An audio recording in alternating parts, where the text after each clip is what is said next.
भाजपा के एमओएस अनुराग ठाकुर ने पठानकोट का दौरा किया और अपनी बात रखते हुए कहा कि मोदी सरकार किसानों के फायदे के लिए सत्ता में आई है, जिन्होंने किसानों की एमएसपी को लगभग 2 गुना कर दिया है ताकि किसान अपनी मेहनत का पैसा वसूल कर सकें, जबकि कैप्टन सरकार ने वायदे के अनुसार किसानों के कर्जों को माफ क्यों नहीं किया।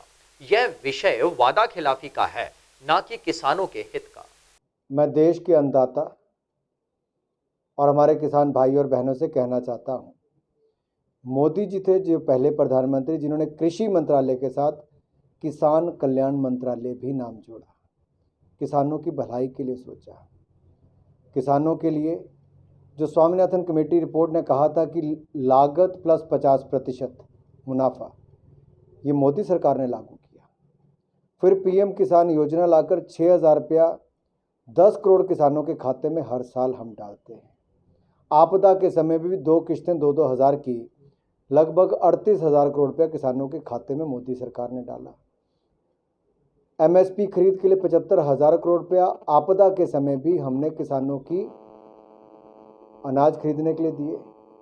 96,000 करोड़ रुपया बैंकों से दिलाया और अब 2.5 करोड़ किसानों को किसान क्रेडिट कार्ड के माध्यम से 2 लाख करोड़ रुपया देने का जो हमने वायदा किया था नए किसानों को, उसमें से भी हमने लगभग 1.25 करोड़ किसानों को दे दिया है। जहां तक आवश्यक वस्तु अधिनियम की बात है और मंडी एक्ट की बात है, हमने स्पष्ट तौर पर कहा है मंडियां राज्य का विषय है और राज्य मंडी चलाना चाहती है तो चलाए, हम उसके खिलाफ नहीं हैं।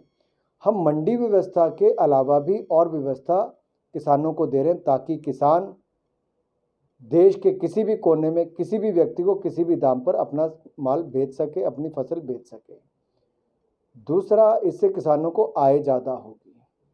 सुनिश्चित करेंगे कि 3 दिन के अंदर पेमेंट हो, नहीं तो 30 दिन के अंदर एसडीएम के पास कार्रवाई का काम हो। कैप्टन अमरिंदर जी से एक सवाल पूछ रहा हूँ कि कैप्टन साहब, जिस किसान के घर से आपने पिछले विधानसभा चुनाव में मुहिम शुरू की थी कर्जा माफ़ी की, क्या उस किसान का कर्जा आपने माफ़ किया? पंजाब के सभी किसानों का क्या कर्जा कैप्टन सरकार माफ़ कर पाई? सभी किसान भाई पूछे कैप्टन सरकार से कि उनका कर्जा माफ़ क्यों नहीं हो पाया।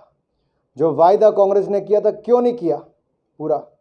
कांग्रेस केवल मंडियों से कमाई करने की बात करती है, अपनी राजनीति करने की बात करती है, अपने नेताओं को पद देने की बात करती है। वो कहती है कि हमारी सड़कें बंद होंगी। क्या बाकी राज्यों में सड़कें नहीं बनती? आपके साथ लगते हरियाणा में, हिमाचल में, जम्मू कश्मीर, वहाँ भी सड़कें बनती हैं।